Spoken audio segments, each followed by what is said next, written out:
maintindihan po natin yung mga tao na because of their frustration ay nakapagsasabi po ng hindi tama. Gusto ko lang sabihin na yung frustrations wouldn't give you the right to violate the law. Hindi po nakapagbibigay ng karapatan sa isang tao na mag-violate ng law because of his frustrations. Because there are avenues, legal or provided by law, para ma-express nyo yung frustrations ninyo. That is precisely the reason why the freedom of expression is not absolute. Thank you, Mr. Chair. Okay, thank you. Before we proceed, Anan? Yes Same. po. Your Honor, Yes. Thank you. I have here a sinumpaang salaysay. Paige, could you please present it to her?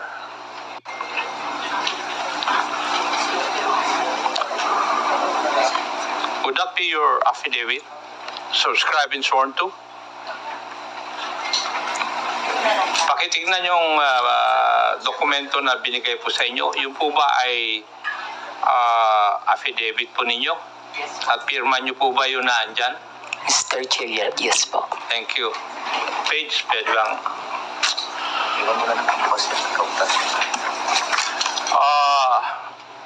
Would you mind if I just call you Pebbles in this hearing? Mr. Chair, thank you po. Okay. Hate ko po yung Vicente. Okay. Thank you. Pebbles. Pebbles, itong sinumpaang salaysay mo ba is ginawa mo ba ito ng kusang loob at wala pong pumilit po sa inyo na gawin at pirmahan ito? Yes po, Mr. Chair. Thank you. May I proceed, Mr. Chair? Ikaw po ay isang vlogger, Pebbles. Tama po ba? Yes po, Mr. Chair. At ito po ba ay full-time mong ginagawa o part-time lang? Part-time? Minsan po kasi hindi po ako nag-vlog for a month. So it's not your main source of income? Yes po, kasi wala po akong, hindi po ako monetize. Okay. Hindi monetize. Pero meron po kayo ibang trabaho? Online seller po, Mr. Chair. Okay, online seller. Pag kayo po ay nag-i-engage sa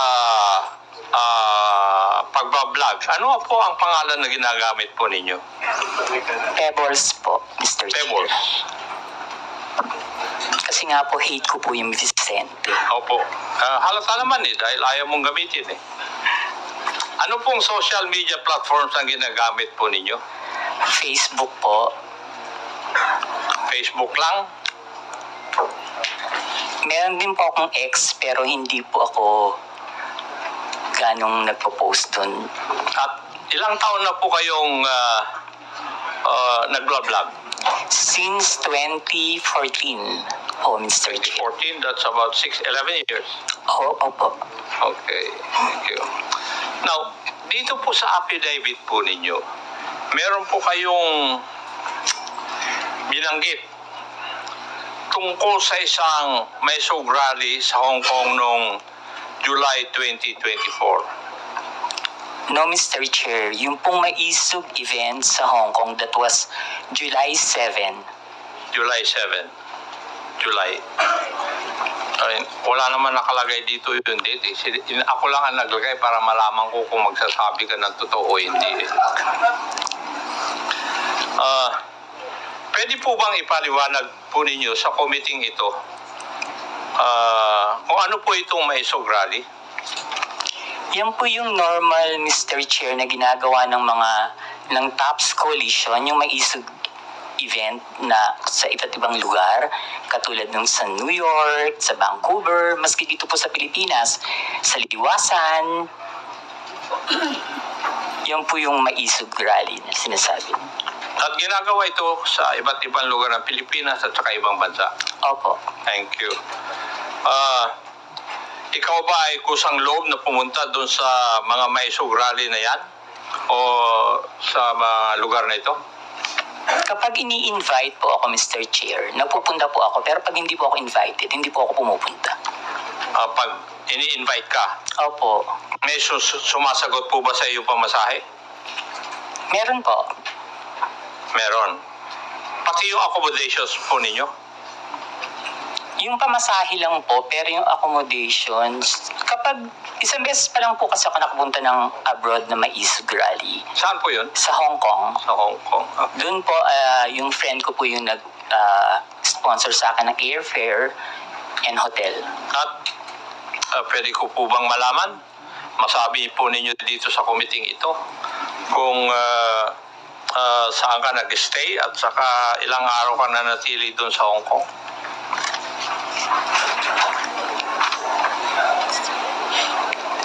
July 7 po, ginawa yung event. July 6, 7, and 8 po. July 6, 7, and 8 po ako nag-stay. Pero yung pangalan po ng hotel, nakalimutan ko na po. Okay, thank you. Bakit po kayo naimbita sa private dinner na sinasabi mo na naganap no July 7, 2024? Hindi po, Mr. Chair. After po ng event, meron pong dinner Naimbita po ng kayo? lahat ng naging speaker dun sa event. So naging speaker kayo doon? Yes po. Okay. Pwede po ba sabihin nyo sa committee ito? Sino ang nag-imbita po sa inyo sa event na ito? Actually, Mr. Chair, nung pagtapos ng event, tapos nakatayo na po lahat ng mga tao, nagpapapicture yung mga umattend, yung mga followers. Ang nagsabi po sa akin na merong dinner after is si Attorney Harry. Si Attorney? Harry Roque. Si Harry Roque. Siya rin ba nag-imbita na lumawak pa doon? Hindi po, yung pong organizer ng Maisog Hong Kong. Yung nag-organizer ng Hong Kong Maisog Rally. Sa tingin mo, ano po ang dahilan bakit kayo inimbita doon?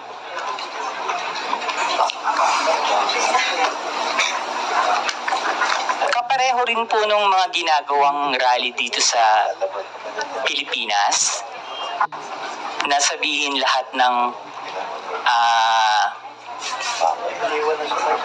ginagawa ng gobyerno na hindi namin gusto kasi that time kalaban po ako ng gobyerno. Liwanagin po natin yun. Kalaban ka ng gobyerno? Ano Opo. po ang ibig sabihin po ninyo sa ano po? kalaban ka ng gobyerno? Mr. Chair, Kayo po ba ay critic ng gobyerno? Yes po, critic yun. po ako. Kasi Opo, malawak po critic yung po ako. sinasabi po nyo ng kalaban ka ng gobyerno. sorry, kritiko po ako ng gobyerno. Kritiko ka ng gobyerno. Okay. Meron akong meron pong binabanggit sa iyong affidavit na pagkatapos ng nangyaring may rally sa Hong Kong, ikaw ay naimbita na dumalo sa isang pribadong dinner kasama ng mga iba pro-Duterte vloggers at personalities. Meron akong ipapakitang litratong ito sa screen. Pakisagot lang pakisabi lang kung ito po ang sinasabi po ninyong dinner na nangyari. Yes po, Mr. Chair. Comsec, please flash the photo on the screen.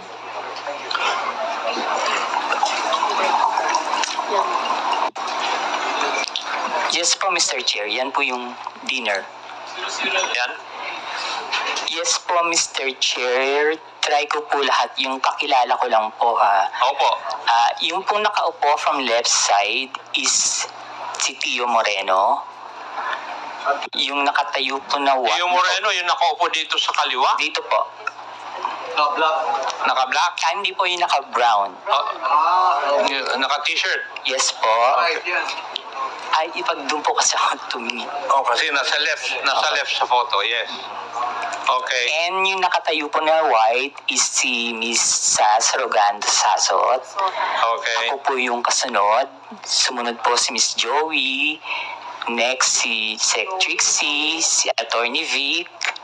And then yung nakaupo pong green is si Prof. Ana. Uy. Okay. Yung naka-red, hindi ko po kilala.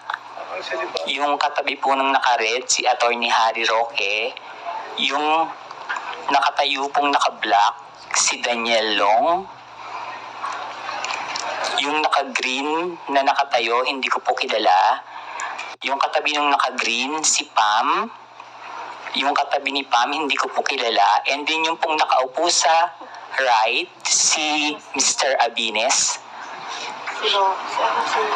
Yung katabi ni Mr. Abines, hindi ko po kilala. Then si Attorney Glenn Chong and si Doc Badoy.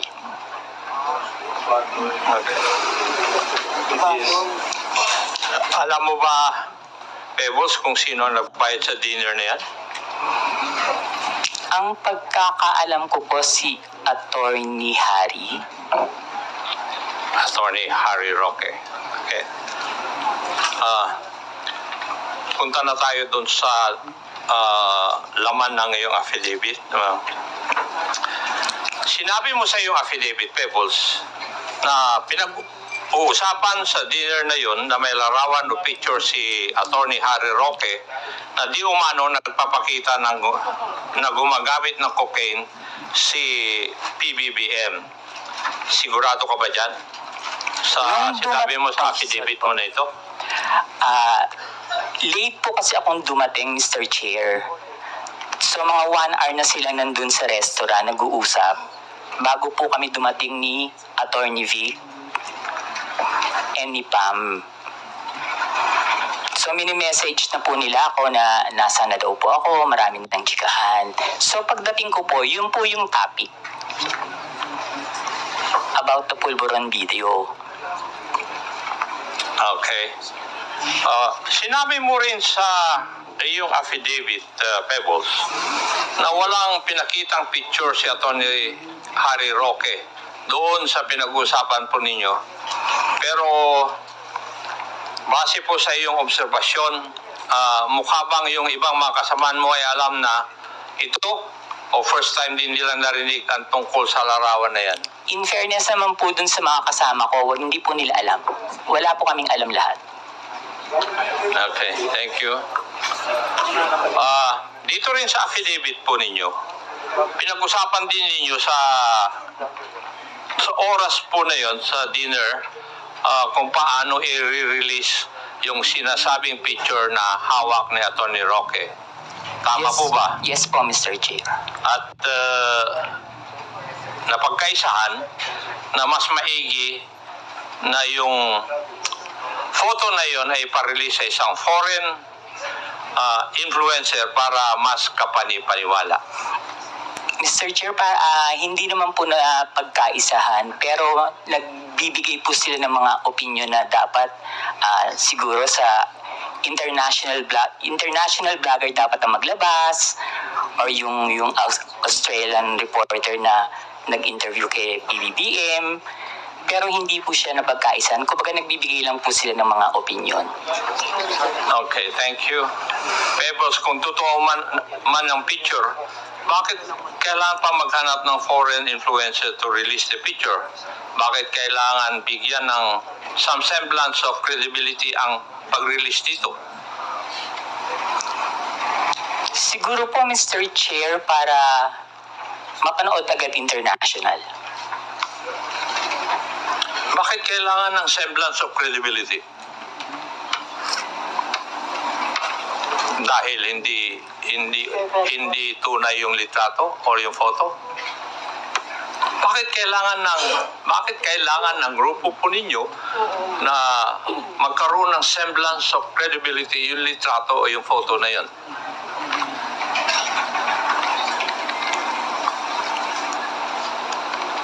Hindi ko po Kasi that time po, Mr. Chair, nakikinig lang po ako. Hindi po ako nagbibigay ng opinion na ilabas ng international vlogger. Nakikinig lang po ako sa kanila. Wala po akong binigay na opinion na, ay, oo, sige, ilabas mo. Dapat ilabas siya ni ganito. Dapat ilabas siya ni ganyan. Hindi po ba, Pebbles, having in this business for 11 years, kung kailangan bigyan ng credibility isang bagay, yun ay dahil yung isang bagay na yun ay alanganin. Yung bang pwedeng hindi totoo? Yes po, Mr. Dahil Chair. kung totoo yun, hindi nyo na kailangan na bigyan ng credence o credibility. Yes po, Mr. Chair. Yes, thank you. Sa iyong obserbasyon, Pebbles, sino ang nangunguna sa diskusyon noong oras po na yun? Mr. Chair, si Attorney Harry Roque po. Si Attorney Harry Roque. Now, pwede ko bang tanungin, Pebbles, at that time na ikaw ay nag-vlog, ang panahon na yon, ikaw ba ay DDS? Hindi po, Mr. Chair. Ano po kayo?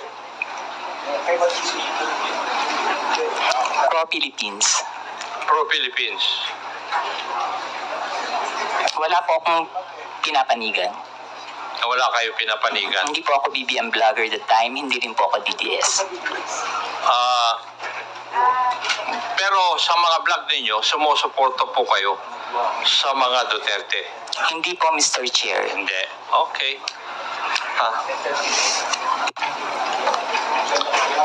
Dito rin sa iyong affidavit,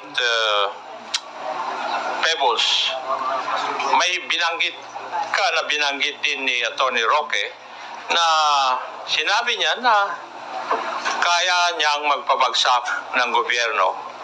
Tama rin po ba ang pagkabasa ko dito sa affidavit po ninyo? Yes po, Mr. Chair. Ang exactly sinabi niya dyan is nagkamali sila. Magaling akong magbagsak ng gobyerno. Aha. Oh. Sa tingin mo, kaya po ba niya talaga? Mr. Chair, hindi po. Kasi nagtatago po siya ngayon eh. Tama. Meron. Yung,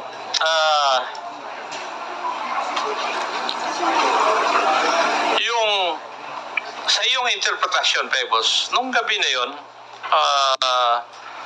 kung ano man ang pinag-usapan nyo doon, specifically yung supposed photo na gumamit ng cocaine si PBBM ay parte ng plano na pabagsakin ng gobyerno ayon kay Harry Roque? Sa palagay ko po, Mr. Chair, party po yun ang plano ng gusto nilang pabagsakin ng presidente. Okay. Meron po bang ibang pinag-usapan pa nung gabi ngayon? Wala na po, Mr. Chair. Wala na. Okay. Now, meron ka rin binanggit dito sa iyong affidavit, yung may rally sa Vancouver, Canada. Dito po yata, inirelease officially yung photo na pinag-usapan ninyo doon sa Hong Kong may rally. Yes po, Mr. Chair.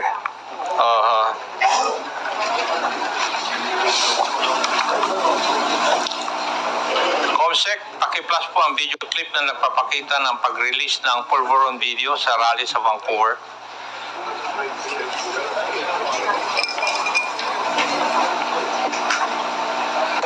Yan ba yung epekto ng pulburon? Kailangan sumagot siya ng tama, lalong-lalo na mukhang mailalabas na ang pulburon video. Thank you.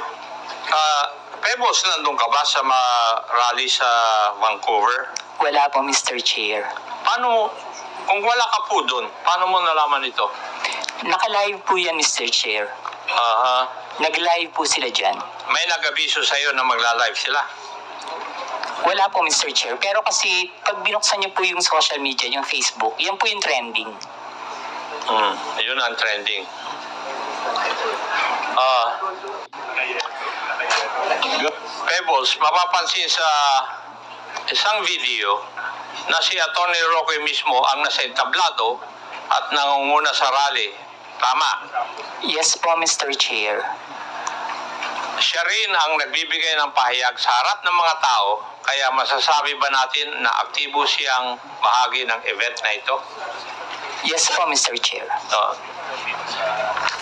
So, malinaw na si Atty. Roque ang isa sa mga pangunahing personalidad sa rally kung saan inilabas ang pulburon video. Yes po, Mr. Chair. At base sa video, siya mismo ang nasa sentro ng kaganapan. Tama rin. Yes po, Mr. Chair. Ngayon, ayon din dito sa iyong sinupang salaysay, isa sa mga dumalo sa Vancouver Maisog Rally ay si Maharlika. Yes po, Mr. Chair. Pwede po bang sabihin mo kung sino itong si Maharlika? Si Maharlika po yung isang vlogger na taga-US. Taga-US. Ayon din dito sa iyong salaysay, parang alam na ni Maharlika ang nilalaman ng video bago pa ito may sa publiko. Bakit po ninyo nasabi ito? Paulit po, Mr. Chair. Ayon dito sa iyo sa salaysay din, parang alam ni Maharlika ang nilalaman ng video bago pa man ito may sa publiko. Yes po, Mr. Chair. Ano po ang basehan ninyo? Kasi noon pa po niya sinasabi na may video. Okay. Ayon sa iyong affidavit, sinabi mong nagpadala sa iyo na mensahe si Maharlika bago pa man lumabas sa video na tinaguri ang pulburon video. Tama rin po ba? Yes po, Mr. Chair. Ano po yung nilalaman ng mensahe sa iyo? Na may video po at naka-green na damit si PBBM. Okay. At sinabi mo rin sa iyong affidavit, hinikayat ka ni Maharlika na sakyan mo ang ilalabas na video. Ano po ang ibig sabihin nito sa iyong konteksto? Ang sabi niya po is, sakyan ko na lang. Kasi po, ang sinasabi ko po sa kanya is, nakakainis kayo, bakit kayo may kopya? Kami wala. So,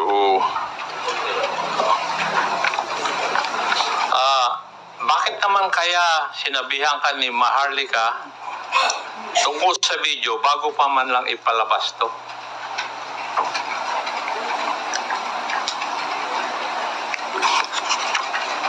Hindi ko po alam, Mr. Chair. Kasi po, sa totoo lang po, Mr. Chair, si Maharlika, kaibigan ko po yan, pero kahit kaibigan ko siya at meron siya mga issues, hindi po siya nagsasabi sa akin kung sino yung mga puting ahas niya. At hindi rin naman po ako nagtatanong. Okay. Hindi na po ako magtatanong doon. May ipapakita akong video. Paki-plus po yung video na sinubmit ni Pebbles bilang Annex B ng kanyang affidavit. Comsec. Ito po ba yung video na pinag-uusapan po natin na Pebbles?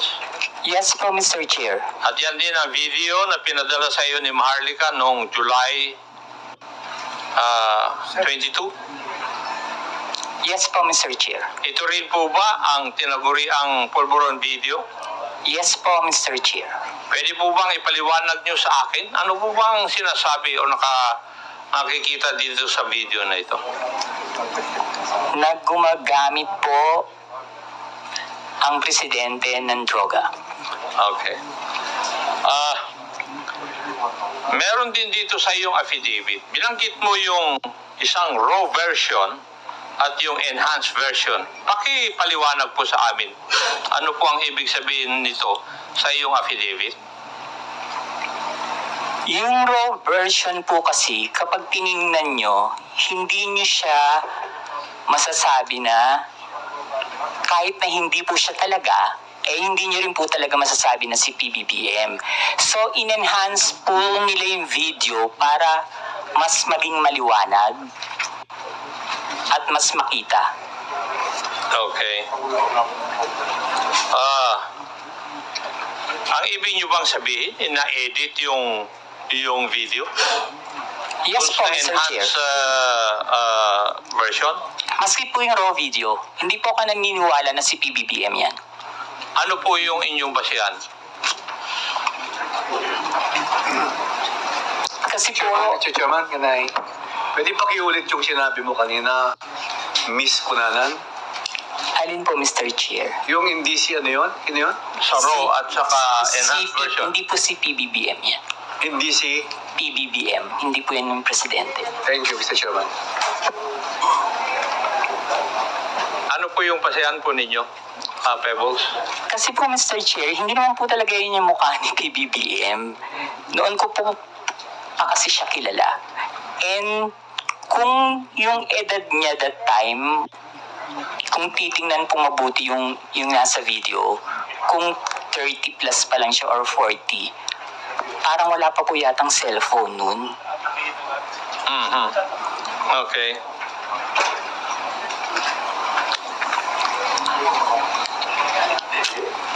So, sa tingin mo, Pebbles, merong sinadyang alteration sa video upang manipulahin at ang itsura ng taong nasa eksena. Yes po, Mr. Chair. Ayun.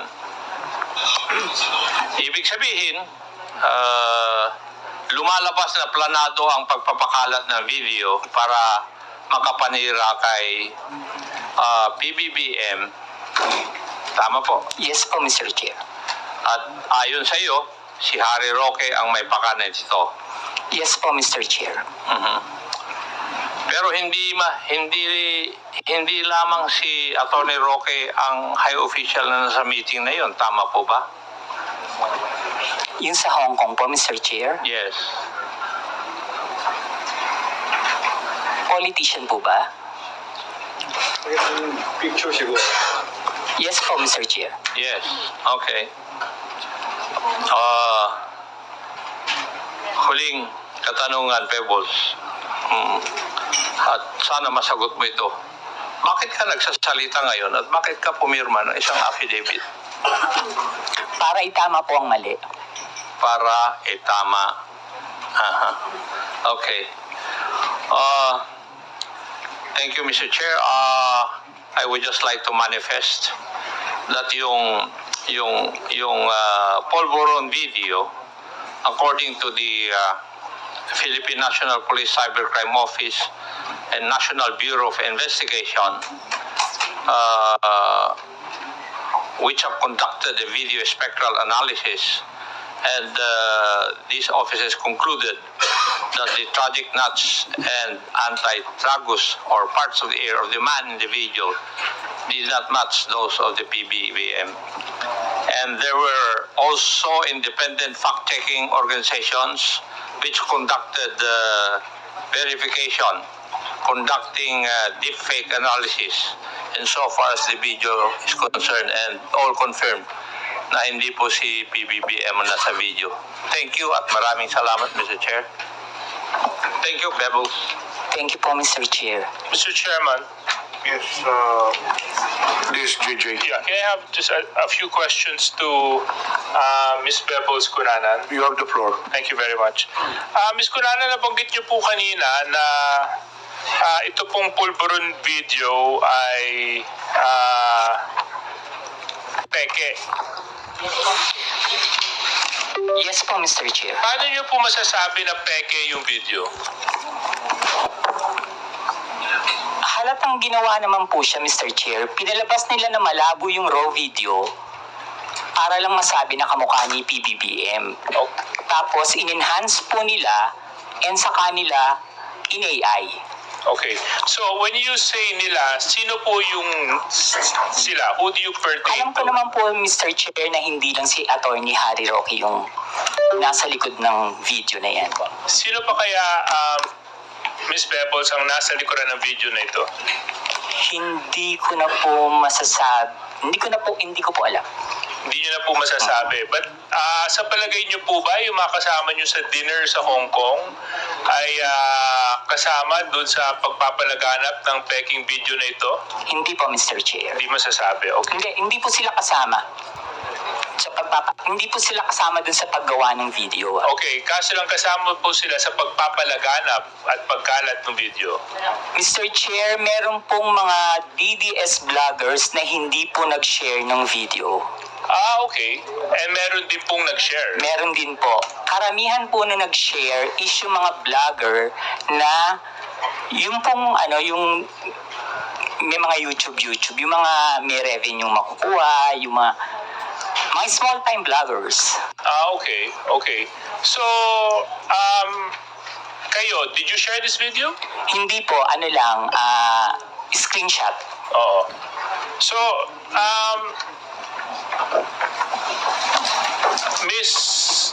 Miss Pebbles, no, Miss Pebbles.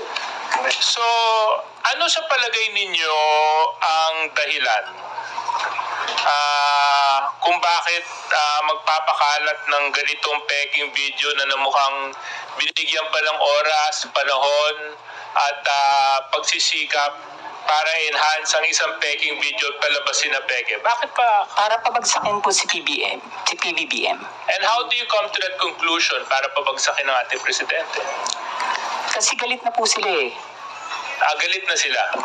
Okay. So, Mr. Chairman, this is precisely the reason why we conduct hearings like this, you know. Ito halatang halata peke. But of course, upang mag-instigate ng disgust, mag-instigate ng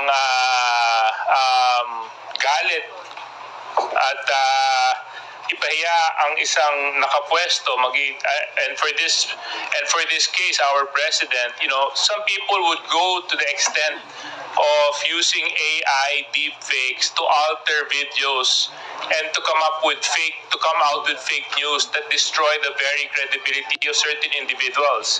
And unfortunately for this case, the individual happens to be our president. And of course, that has more and greater ramifications dahil presidente po siya ng bansa. Kung ordinaryong mamamayan lang yon, siguro ang ramifications nun patungkol, siguro makaka-apekto lang sa kanya yung pamilya niya. Kasi nandito, bansa na po ang pinag-uusapan natin. And this is the reason why we really need to come up with clear legislation and policies para hindi na po maulit ang mga ganitong pamemeke ng video para lang manira ng tao. Pinasasalamatan ko po si Ms. Pebbles para sa katapangan ninyo para sabihin yung katotohanan patungkol po dito sa peking pulburon na video na ito. There were some individuals in that photo. Can we flash that photo again?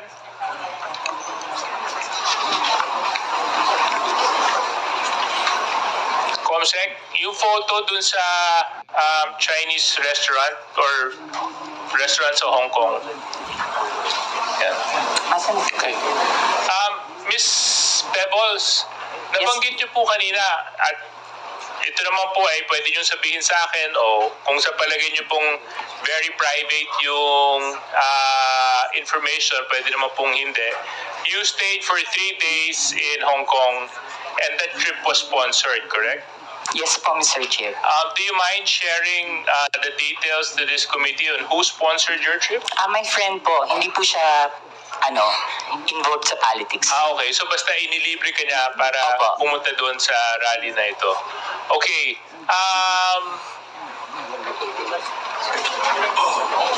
What was the year of this photo? July 7, 2024 po, Mr. Chair. Okay. Then the individual present, sino? Joey. Si Tio Moreno po yung nasa right. Kung dyan po niyo po titingnan sa monitor. Siya po yun? Chairman siya ba yun? Opo, si Joey po. Si Miss Ma'am, Joey. can Si you Miss Joey po yun. Can you confirm if you are this individual in the photo? Yes, sir. Thank you. Yes, sir. Thank you. And then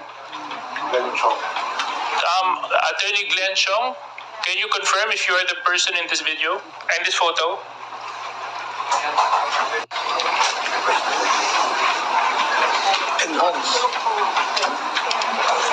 Yes. Mr. Chair, I can't see clearly, but I confirm that I attended a dinner in Hong Kong.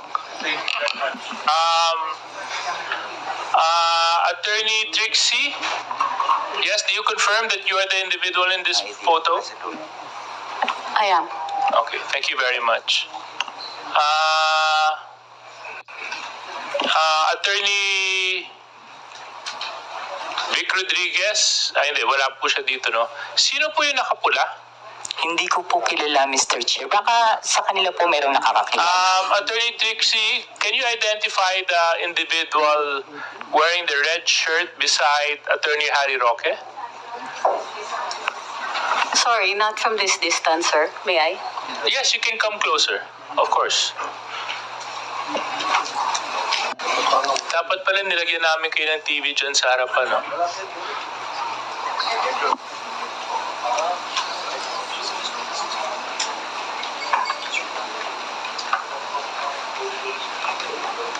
Yung nakapulas eh.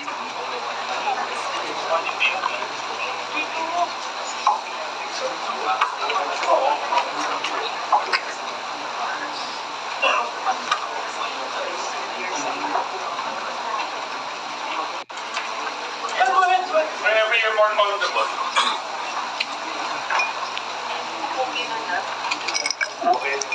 Mr. Chair, hindi ko rin po kasi siya talaga kilala. Miss Cruz, kayo po, kilala niyo po yung nakapula? Sorry, medyo malayo. Kasi pwede po kayong lumapit dito para ma-identify. Yes, And Attorney Glenn Chong, pwede rin po kayo lumapit para ma-identify yung individual na nakapula at nakaberde.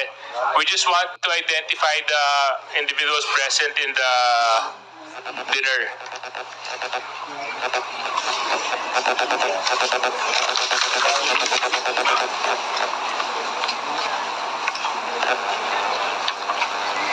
Hindi ko rin talaga siya kilala.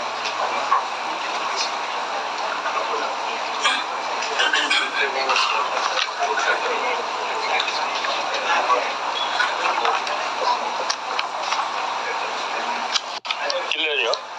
Hindi? Hindi niyo rin kilala? Malamang sponsor yan. Baka Chinese yan. Sponsor. Hindi niyo kilala, ma'am? Yun o, yung nakapula. Katabi ni Attorney Harry Roque. No, sir. Hindi ko Yan yung kilala. nagbayad. Okay. Nagbayad. I just find it a little bit interesting, Mr. Chair, na a lot of them who were present in the dinner do not know the person in the middle. Oftentimes, the person in the middle is the most important person. Mr. And Chair, pwede pong sumagot. Kasi nung time po na nasa event kami, wala naman po siya. okay, hindi, kaso lang nandyan siya sa picture eh. Nung dumating po kasi ako, nandiyan na po siya. Nandito na siya. At nung dumating ka, inabutan mo na rin yung ibang mga Lahat po sila dyan. nandun na sila. Okay, NBI.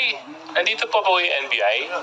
Oh, can you please, Comsec, can you please share the photo to the NBI? Maybe NBI can help us identify who these individuals are.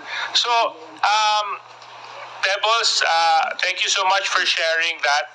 Actually, there's been so much talk about this whole Pulveron video and issue. We all know that it's fake, but it's been circulated.